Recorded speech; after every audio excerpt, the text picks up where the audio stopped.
welcome to the Ginger and Chocolate Podcast. I am your co host, Lindsay, and I'm here with Mike, my co host, but he's having audio problems. So if you watch us on YouTube, you're going to see Mike sitting here, but you're not going to hear him ask any questions because he cannot, his mic can't work, but he's going to text us questions as he listens to the episode.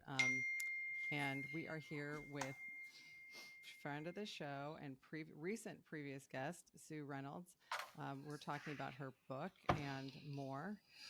And so we're just going to kind of do a recap of last episode so that you guys know what it was about, and then we'll move forward from there. So, hi, Sue. How are you? I am good. I love how we're accepting and adjusting. That's one of the things in triathlon that we talk about when we hit race chaos, and now we're hitting podcast chaos. And I love it. Instead of just saying, oh, it won't work, we found a workaround very quickly. And Mike's going to be texting his questions, and we're all set up on a group text, and this is great. Yeah, it is good. We're all set, and pivoting is the name of the game. Um, so let's do a quick recap. Tell us a little bit about your book that we were talking about last episode. Yeah, so we talked on our last episode, we did a really quick synopsis of the first book, The Athlete Inside, which just in one sentence, it was about my journey of losing 200 pounds, discovering that an athlete had been hiding inside of me for decades, and then discovering triathlon and ending up finishing sixth in the world in triathlon, which was a shock and still is a shock to me. So that was book one. And then we transitioned into book two, which is called Across the Line. And this book, which will be out, I know now, in summer of 2026, so next summer, that book is about an experiment that came from a place of curiosity where I wondered what would happen if an ordinary age grouper began training with Olympic level coaches. And I thought, I'm not like an Olympian, but why can't an age grouper train with the most elite coaches? So, book two is about that journey. We had just gotten into that. Most of that journey went really, really well. I ended up winning 2 world championships, which we didn't talk about that part, but that was really amazing. But then suffered from overtraining syndrome and had to be off of training for a couple of years, and I'm just coming back from that. So yeah, so the book Across the Line, the line is the division between healthy passion and toxic passion, where you just get so caught up that you just push, and go into a place that really interferes or disagrees with your own personal values, and at that point you're going in the in my opinion, a wrong direction. Yeah, so that's kind of where we were, and it was a fun talk. I Mm-hmm. always enjoy talking with you too. And when we were offline, and I wanted to bring this up this time, I mentioned to Mike that how much he 5 years ago had made a difference in my life, Mm-hmm. and that you often touch people in ways that you don't know. It might be just the smallest little thing that you say that just resonates with someone. And with Mike, it was that he signed all of his emails to me with gratitude. And that really got me thinking about just gratitude and the role that it played in my life. And it's been kind of one of my prime focuses ever since those emails. So yeah, so I'm grateful to Mike for his gratefulness because it certainly impacted me. That's wonderful. Gratitude is uh, sometimes for me elusive because I have a brain that is constantly searching for the next thing. And, I have to work on it. I have to actively go look around and say, what this is amazing. My life is amazing. And I'm grateful for the life that I have because my brain wants to say, okay, reach a goal like, well, what's next? Not thinking through like this was an amazing journey. And so when I stop and take a breath, I can get into gratitude. But my default Mm-hmm. setting on my brain, unfortunately, is not gratitude. And partially, I think it's because of mental health stuff we've talked about Yeah. on this show. My brain is in some ways operates against me, and so that's part of the little journey. But I love that Mike signs things that way, and I love that was an inspiration to you. You never know how you're Yeah. touching somebody. um, so I kind of want to pick up where we left off with the overtraining. And one of the thoughts I had about the overtraining is, personally, I'm taking a break from triathlon because I feel burned out. Although I haven't been racing Mm-hmm. recently, so I was kind of like, why do I even feel burned out? I shouldn't, and I hadn't been racing and I hadn't been training consistently. But I think that there's lots of different ways of sort of overtraining and burning out. And for me, it was the cycle of trying to train um, in conjunction with my work that takes up a lot of Mm-hmm. time. And so I would do the sort of weekend warrior thing. And I still do it with running, which is, I'm still working on it, but um, where I would do too much at one time. So I would do like nothing, nothing, nothing, and then everything, and then nothing, nothing. And my body did not really react well to that. And that might be slightly different than overtraining, but it has some of the components of it. So I know you have stages that you described a little bit of overtraining. Can we go through those? Yeah. Well, I think there is a big difference between becoming burned out and overtraining. Um, and I certainly have been through the burnout part too. So Mm-hmm. I totally understand that. That's one of the things I tried to incorporate that a little bit into the book too, and looking at what might be some of the factors or elements that we can put in our lives to avoid the burnout, Mm-hmm. as well as to avoid the overtraining. So the way I see it, just so we kind of are on the same page with kind of definitions, Mm-hmm. is that like burnout is more of a mental condition where you just get really tired of doing the same thing, and it's probably related to fatigue as well, because I think when we're tired, we're not as resilient mentally, and so it's just harder to deal with all the mental stuff. So you get tired, and you're wondering, why are you doing this? Mm-hmm. And you're it's just, maybe you're even bored because you're doing, it's just workout day after day, year after year. And I think that really, to be, the whole book is about being a top performing athlete, but to be a top performing athlete, you have to be able to stay engaged for years. I mean, you don't become a top performing athlete in 1 year or 2 years, and so burnout really becomes a big factor. You have to be able to keep going for years without it, without becoming burned out and it becoming monotonous. So for me, when I'm talking about the burnout part, the I tend to get what I've discovered is that I tend to get burned out when I can no longer see the purpose in what I'm doing in triathlon. In other words, triathlon no longer aligns with my why or my life purpose. Mm-hmm. And because when it aligns with my life purpose, then how can I not but do it? Right, I right. have to do it when it aligns.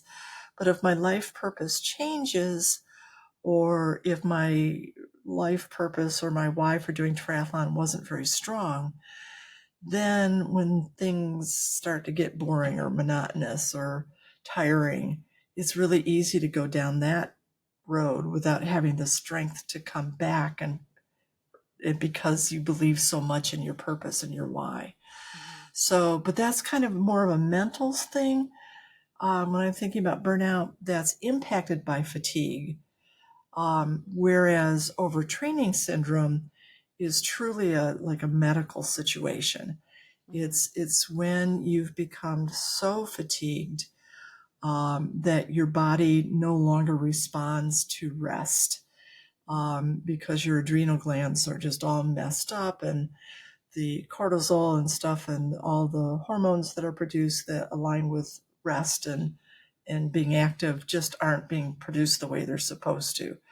So in that, there are symptoms like fatigue and depression and just all the things that your hormones impact. Um, so it's very similar to in that way to just being burned out, but it's different in that it's a medical condition that you have to recover from physically instead of just mentally. Am I making sense? I Yeah, don't you know. are. Does it, yeah, Okay. absolutely. Does it feel as though, can you tell mentally that you are overtrained? Like, can you tell a difference mentally between the two, or do you not even know when you're overtraining necessarily at the beginning? Yeah, I think most people, well, in the beginning, absolutely not. So let's go back there. So I in my book I call this overtraining, I call it the invisible vortex because I think it's, people talk about the slippery slope, but to me it's like you're going down this hill, but it's not a slope because it's so confusing. It's just like a whirlwind. It's just this whole like vortex. And I think it's invisible because, at least for me, it's just so hard to recognize. Mm-hmm. And I'll try to explain why. So as I looked at this, I think there's 4 different stages to getting into overtraining syndrome. The first one is the one that everybody writes about, there's a mismatch between your training and your recovery. So, that's just medically, how does it happen? Well, you're putting too much stress on your body, and you're not recovering with enough recovery to match it. And the stress can not only come from physical stress, but it can also come from mental stress or emotional stress or any kind of stress. It doesn't have to be just physical stress. So, someone may be going through the same physical stress that they've always been going through, but if all of a sudden we throw in a divorce or a job loss or whatever on top of it, then all of a sudden we don't have enough recovery to match both the stress from training and the stress from life. Okay. But the first stage I'm just calling mismatch is where there's this mismatch. There's either not enough recovery or there's too much stress. And another kind of word that I think is misleading is even the word overtraining, because this could just as easily have been called under recovering Mm-hmm. syndrome. It's not necessarily that you're overtrained. It just might be that you're under recovering, or in my case, both. So that's the first stage. It's just that there's this mismatch. And then the second stage, which I really think says a lot about our society, is that we tend to praise people that work really, really hard, including people that work maybe too hard for their own health. So it's always like, look at him, he sucked it up, and he made it through, and he did a quadruple ultra Ironman, or it's just like the more the better, and the more you suck it up, the better human being you are. Mm-hmm. Mm-hmm. And for me, I've been calling that stage just that we normalize fatigue, we normalize pain in sports and in other areas of life. That it's just, it just became normal. In my training, if I finished a workout without being utterly exhausted to the point that I could barely eat dinner because it was too much energy to pick up the fork, that was a bad thing.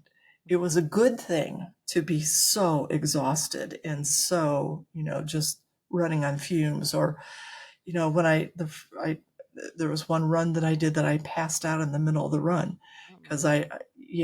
I just, every warning sign I ignored and just kept going until I literally passed out mid stride and laid across the road unconscious for hours until a passerby happened to find Oh, me. Yeah. oh my Yeah. It was dicey. I ended up in the hospital with kidney failure, and because it was just, yeah, but I just pushed through all the warning signs, And every time I did, I thought it was a good thing because I was being tough and I wasn't being a weenie. I was pushing through. So there's this normalization that, fatigue and being tired and pain, the more you can do that, that's a good thing. Mm-hmm. So I kept in my journey, I kept getting tired and more tired and more tired. And every time I did, I celebrated it. Woohoo, I made it through this workout, and woohoo, I pushed through this pain, and man, look at how tough I am. I passed out on the run even. Mm-hmm. It was just really, everything was normalized. So, and then the next stage that Daz, my coach at the time, Darren Smith, and I went through is we just started denying all the symptoms. I didn't want to believe that my body wasn't tough enough to do this level of training. I kept thinking, if I acknowledge that my body can't handle this, I'll be a weenie. And I didn't want to be a weenie. So I just kept finding other explanations.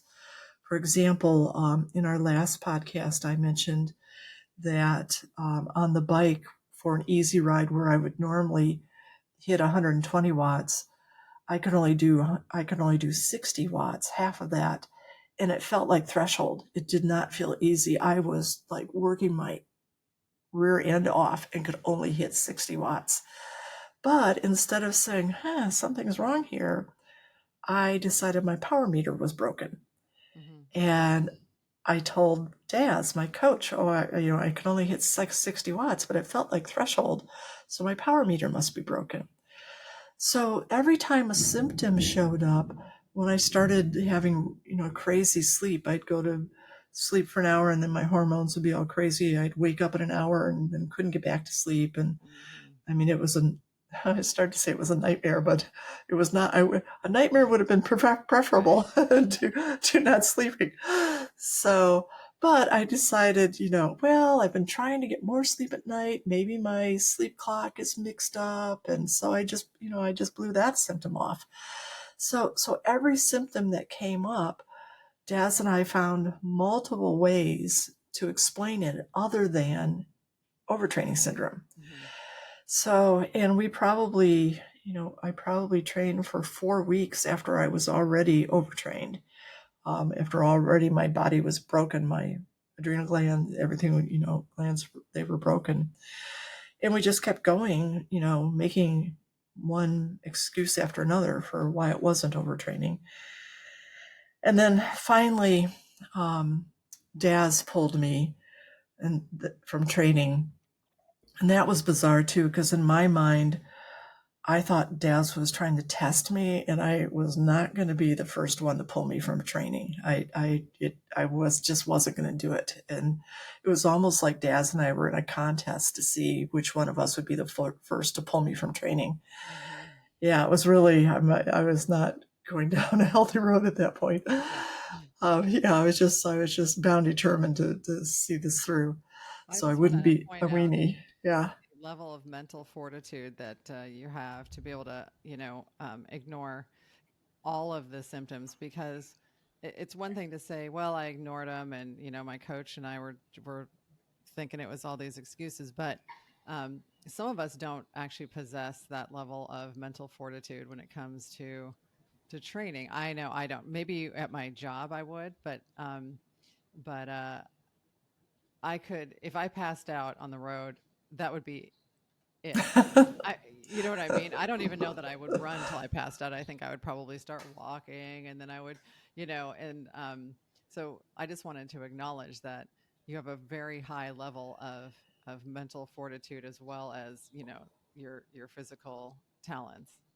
Yeah, but the question is that a good thing or is that like a bad thing?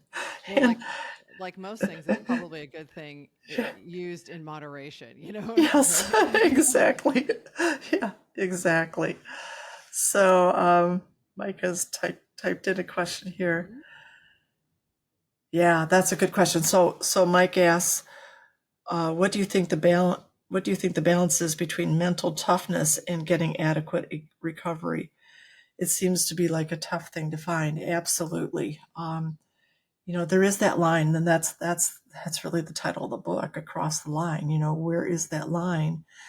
And how do you, when is it beyond the boundary of when it's just mental toughness and something, like Lindsay just said, should be like respected and heralded, and when is it craziness? When that has just like gone too far. For me, it was, and that was, so we've talked about the four of the stages of overtraining. And to me, that's the last one, is just figuring it all out. Like, where is that line? And, what takes you to the other side? Is it that your body breaks? Is it quality of life? Or, what is it? For me personally, it was when I realized that I was no longer living by my values. And I ended up with a values conflict. I was putting so much time and energy into training, like literally my whole life, my social life, I had to drop. All my family stuff got really condensed. My other hobbies I didn't have anymore. I mean, it was just all in triathlon. Wow. And I started to realize that value of being hardworking and being meticulous and, being all, overturn every stone and whatever it takes, find a way, all of that attitude was a huge value for me.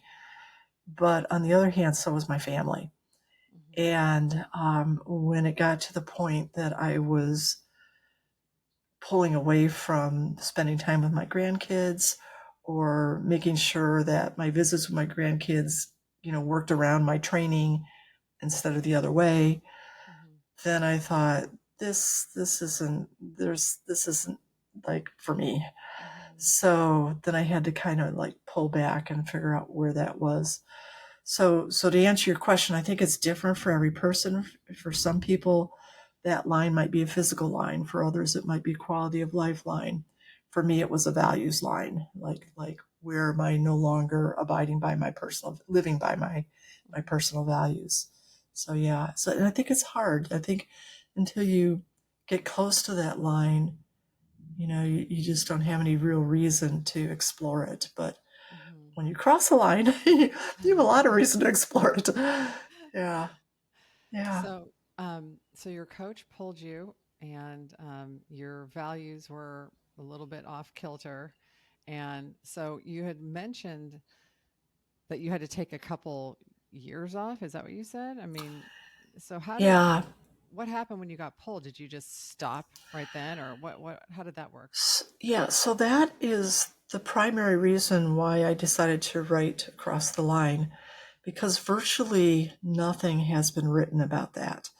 I'm not sure why. Maybe because people get mentally burned out. Maybe they quit their sport or whatever.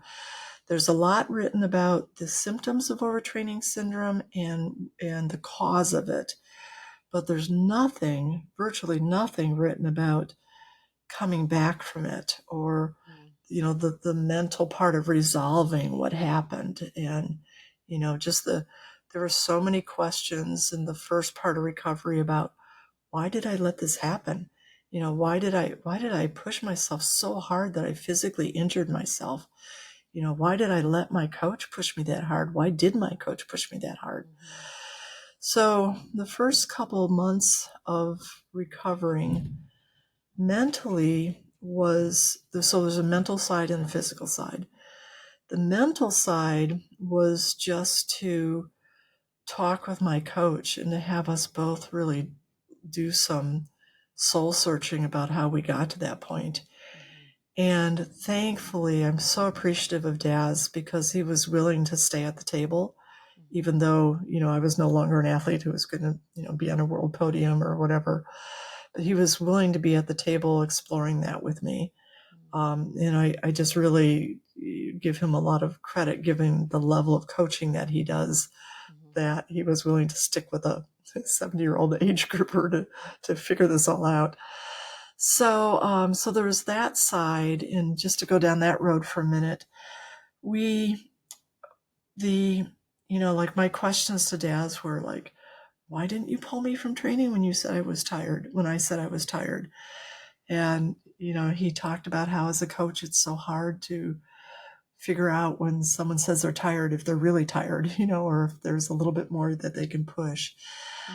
He talked about his own competitiveness and how he hates to lose. And so he did a lot of soul searching there too, and I thought about my fear of being a weenie, and, really went back to my childhood to think about how did that, how, what about my upbringing or my family makeup or whatever made me so intent on not being a weenie and on performing. So that was interesting. And then we also discovered that we just had this communication glitch, in that when I said I was tired, I was really tired. And he was having trouble, Daz was having trouble hearing that. And really, maybe understandably, well, not maybe, definitely understandably, because I'm telling him things like, oh, it's my power meter's broken. I'm giving him reasons to not think it's that I'm tired. So yeah, so we had to kind of explore all of that. And on that side, well, I'll come back and tell you where that all resolved in a second. On the physical side, there's also nothing written about how to come back from overtraining. And again, I don't know if it's because psychologically overtraining is such a hard thing to, accept, and, because you feel like such a weenie when you say, I can't do this anymore. Or if people just quit, and so they don't come back. I don't know. But for me, Daz and I we were both experimenting. I mean, we had not a clue what to do. So Daz just told me to do what I felt like. And in the beginning, I thought, well, I'll just go easy for an hour. And I'd get to 10 minutes and it was like, nope, that's it. So I still was active every day, but in the beginning it was usually just 10 minutes of walking, and then my body just like shut down. It was just like, no. Yeah. And in the past I would have pushed through that.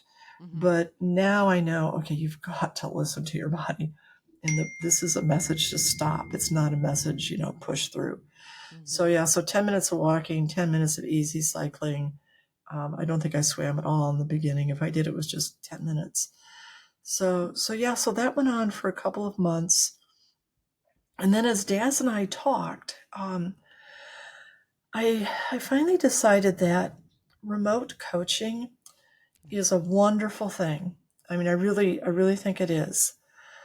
But a remote coach isn't there to see what's happening as you're training. Mike just pinged us with a question.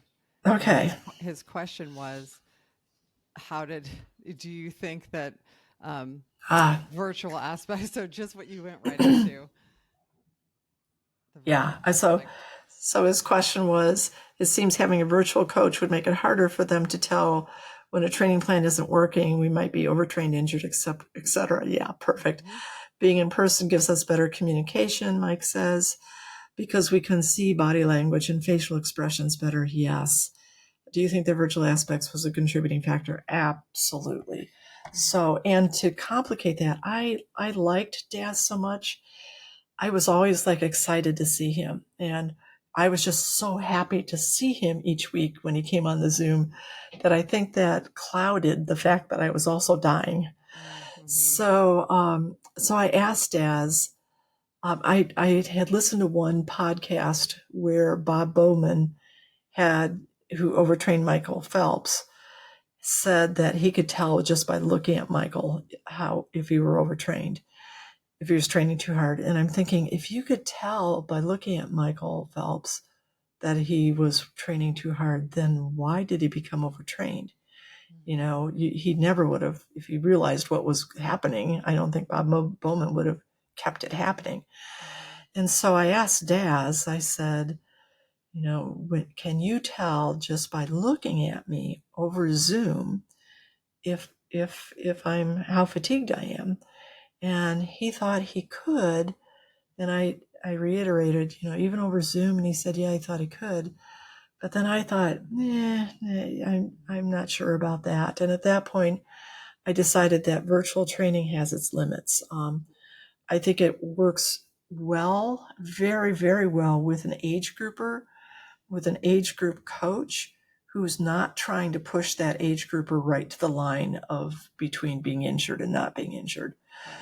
But with a pro athlete or an Olympian, when you have to push that line, right up to the line of injury and hopefully not across, I think it's really important that you're able, like Mike said, to put eyeballs on the athlete to see, just little nuances that you can't see over Zoom. Yeah, Mike just came in with another question. Do you think coaching should include biomarkers and blood draws to indicate how we're actually doing physiologically? So, absolutely yes. So that was in the month between when I think I was critically overtrained and when we stopped.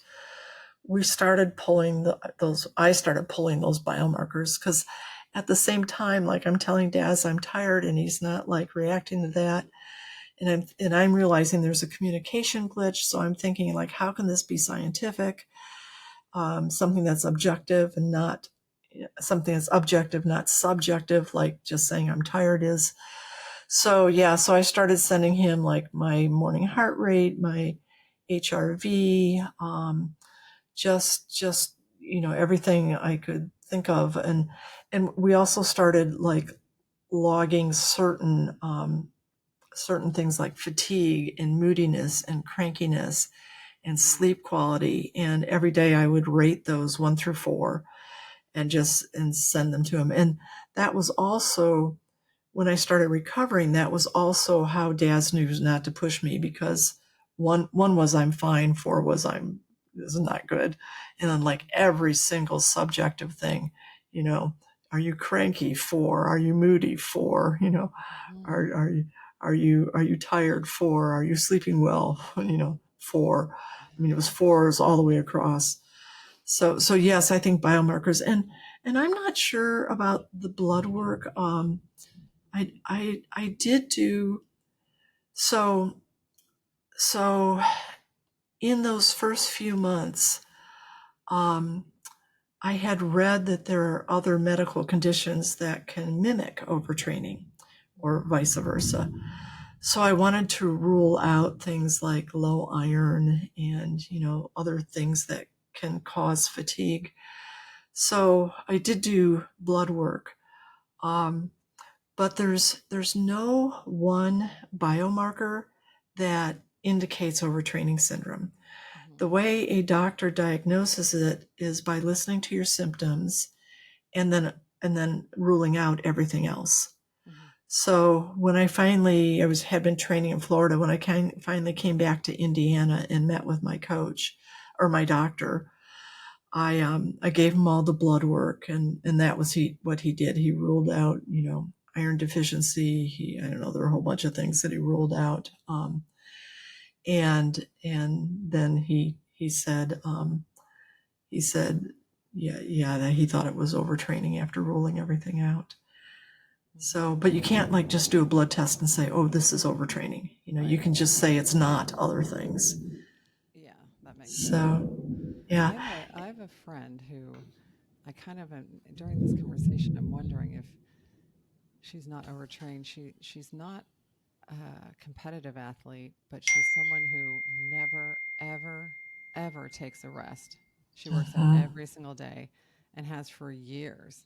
And so on her days off from cycling, she's doing like strength training, Pilates, and then she'll walk 5 miles or something. She just never, ever, ever takes a day off. And she's been going Mhm. through this process of trying to rule out what's wrong. Cause she said, she's like, I'm losing my will to live at this point. She's like, the heart rate goes up. She can't generate any power on her bike. she feels horrible all the time. Every time she works out, she feels horrible. And, you know, she got an iron infusion. They tried. She Oh said it hasn't my. changed anything. They're trying different things. And I checked in with her the other day, and she was saying she didn't feel any different.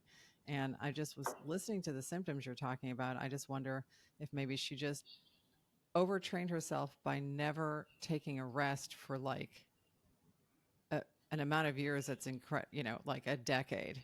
We're Yeah, talking for like sure. never resting, not usually not even like a day of rest. Um, and, you know, I understand why. She's like, this is part of my mental health hygiene. Hmm. But at the same time, she's seeing this physical backlash now. And it Hmm. kind of matches what you're describing. Not Yeah. that she's going to stop training because I can't imagine her stopping, but at the same time, Well, you would have said the same thing about me, and I so wish now that I had stopped training before it Mhm. got to the point that it did, where I had to stop training, and Right. had a medical condition that would last years. The research that I've read says that like overtraining syndrome is not uncommon.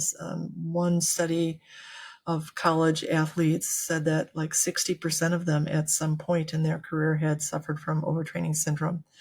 Mm. It's just that a lot of them will, and remember that overtraining syndrome is when your body does not respond to rest.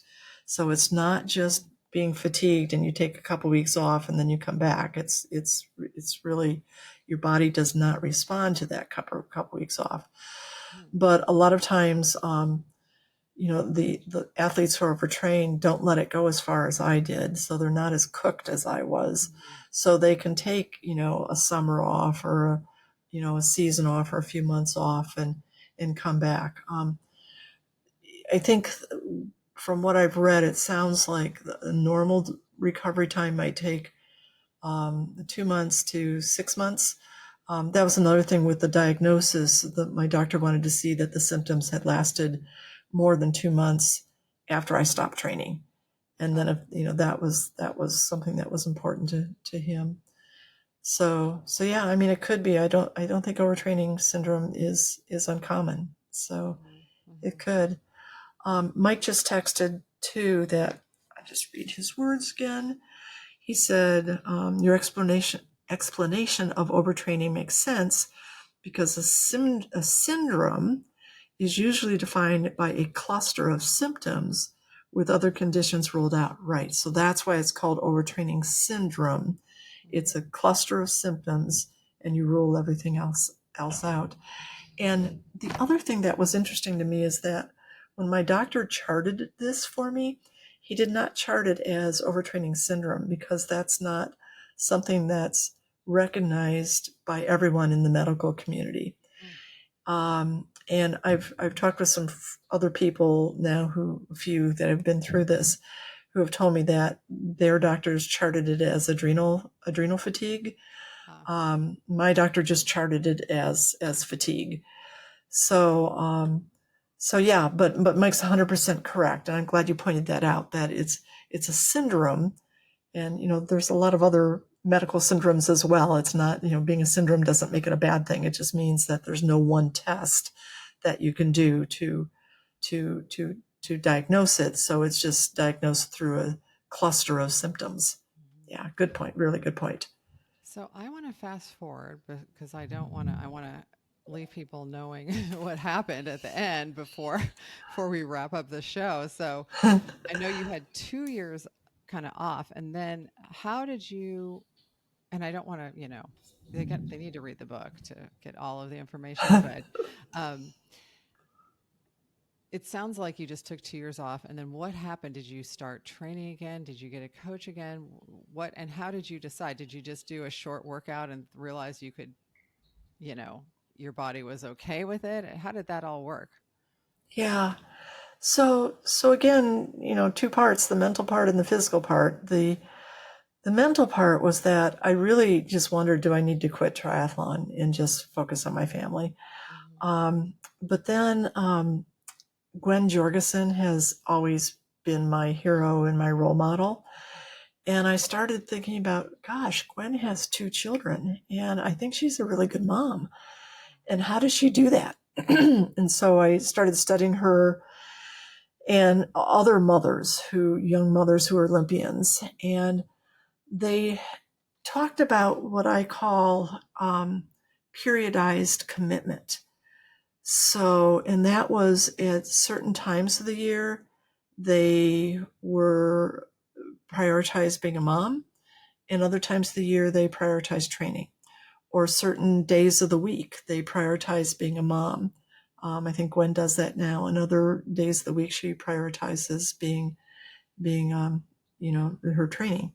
So, and then they all tended to have a really good support system. Gwen has her husband, who is an amazing support system for her. I have an amazing husband too. So I decided that I could continue triathlon. I just had to do it in a very with periodized commitment. And for me, that meant that when I had an opportunity to be with my grandkids, or if my husband wanted to do some, go camping with some friends, that was going to come first. Mm-hmm. And then all the other time, I could prioritize training. So I ended up hiring a new coach, and that was our initial conversation, was that I had boundaries on how hard I was going to train, and that there were going to be times when, I said, I'm sorry, I can't train now. And that I realized that I might not be able to get as close to, the competitiveness that I wanted to originally to be at, but that was okay with me. And my coach was totally on board with that. He was wonderful. And so that's the route we went down. And we started out physically. We started out by bringing back my swim, because that was the heart was least involved in swimming. It's different than riding my bike or running down the road. So we brought back my swim, and I actually set lifetime swim records, PRs, at age 70. So that was kind of interesting to see what could happen if I just focused on one sport. Then we brought back my bike, and I'm still in the process of bringing back my run. So I've started working on just gradually building up my run volume, from literally nothing for almost 2 years to I want to get up to a 10K volume. That's where I am right now with my life. I want to run, and I did nothing since I broke my ankle, and now I'm starting to try to get up to that 10K volume, and it's hard to go from nothing to something, anything at this point. I just will say I did a 4-mile run the other day, and it was like, I mean, I felt better on my Ironman than I did doing these 4 miles. So I hear you on the run. It does take a while to get that back. Yeah. So, and then I went one other step is I decided, so as the Olympic coaches that I did work with have all stayed on as mentors. I've become friends with them. So they're like in my corner rooting for me.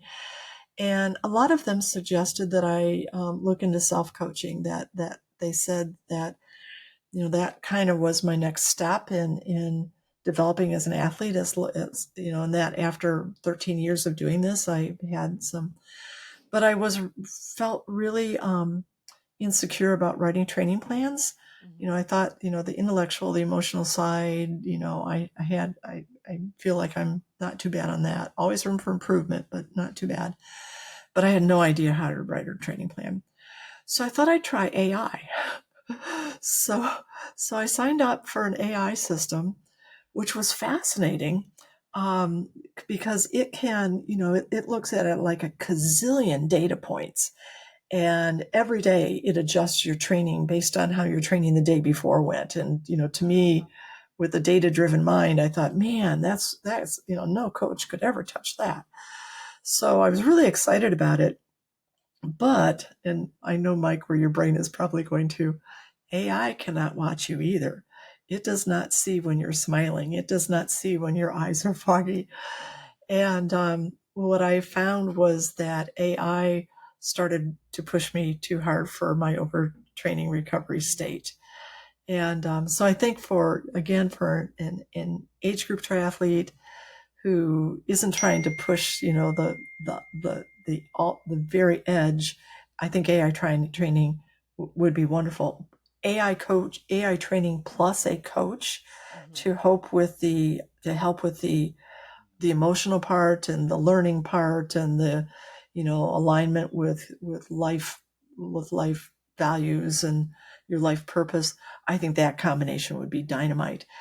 I also predict a um, a movement in coaching away from training the physical part because AI is going to be able to do that so well.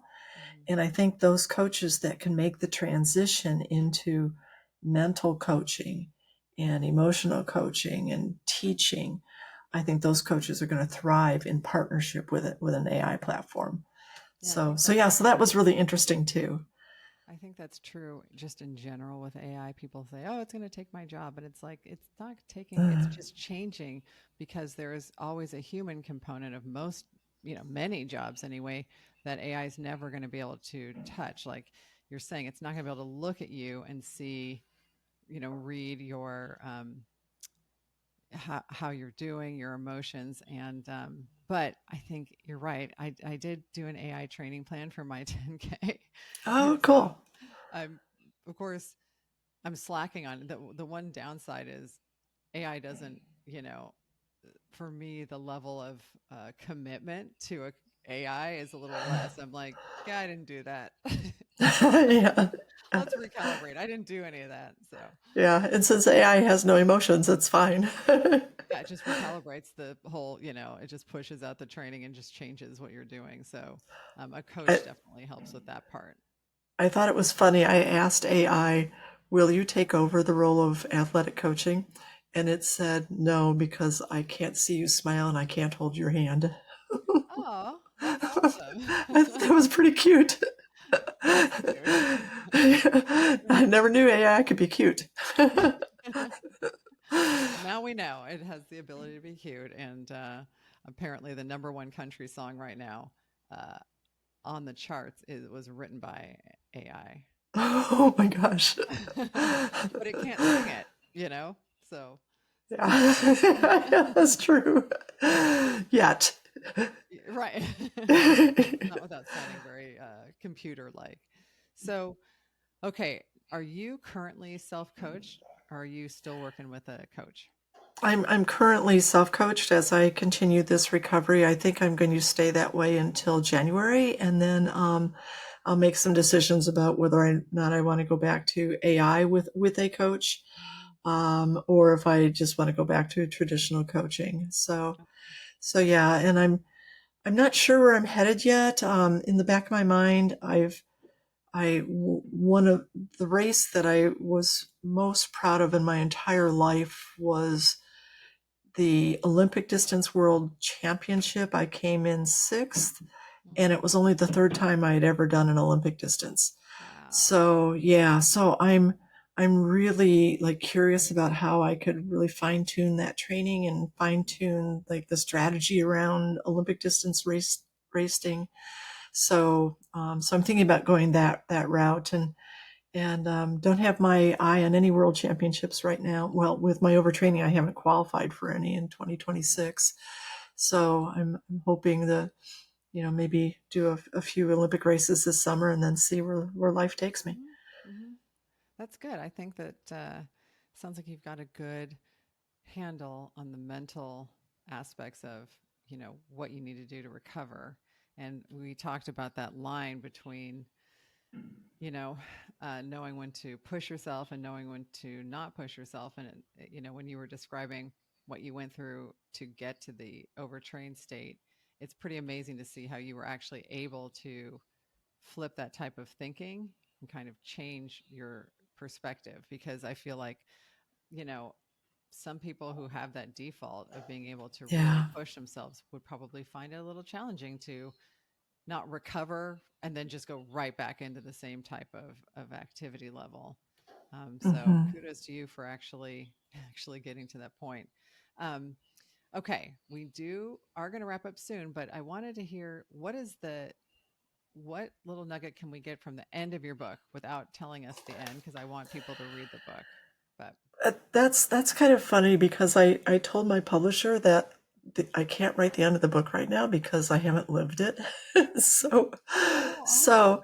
yeah, so I think the book's going to end with the what we just talked about, the resolve between wanting to realizing that I can be so passionate, and I tend to have this ability to push through pain that I can get myself into trouble. Hmm. And now I want to, um, you know, make some good choices. And I think where this is leading is, and this may be where the book ends. And again, I'm still writing this chapter, so I'm living in the chapter, so I don't know. But I think back to a triathlon that I did this year in my overtrained state, where I stood at the start line and I wasn't sure I could finish. It Hmm. was very much like the very first triathlon I ever did, where you're standing there and you don't know if you can make it to the finish line. And I was so happy. It was just a different kind of joy than going out there and trying to beat the competition, Hmm. and I mean, like, I waved to people on the run. I never would have done that. Right. so, so I think that where I'm landing with all this is that there's a joyful part of triathlon that when I was competing hard, I missed out on. Oh, And definitely. yeah, I think I'm like wanting to come back to that. So I may end up with that race where I came in like close to last, but it was one of the most fun races I ever did. So yeah, so I think I'm circling back to that. Excellent. And I think that that's a good place to sort of wrap up the episode. I'll just say for those of us age groupers who are never at risk of getting on the podium, you know, it is fun. It's very fun. It's a great community. You're saying hello to people, especially if I see another Black athlete out there, which we're only less than 1% of, the whole community. We're like, hey, look, we're out Yeah, here. This is cool. amazing. And that feeling of just elation of being on the course with other people and having it be a personal journey, is really fun. I can't say enough about that. So if you're a listener and you're just maybe getting into triathlon and you're listening to Sue's story, um, you know, don't worry if you're not going to be training with Olympic coaches and pushing yourself and getting on the podium. It's a cool thing to do for sure, but there's other cool parts of the community as well that are full of joy and love, and that can be its own special thing. Absolutely. Cool. All right. Well, I appreciate you coming on the show. Thank you so much. And we will have you back when you're completely done with the book, when it's when it's all the way Yeah. cooked, baked. Hopefully that happens. Some point it'll happen, I'm sure. Hearing about you, you're going to finish this book. It's definitely going to happen. Um, and then we'll have you back on and talk about, what your coaching was like after coming back. So I appreciate it, listeners. If you want to support the show, please share this episode or any other episode with someone you think that would benefit and enjoy from it. And we will see you next week. And if one other thing, if anybody wants to reach out for me, my website is Sue Reynolds, REYNOLDS.net, and all of my social media links are there. So you can also, sir, I post a lot on Instagram, so they can follow me there. Wonderful. And we will put that in our show notes so that everybody can see it and connect with you. Thank you so much. Sounds good. Thanks, you guys. Always a pleasure. Thank you.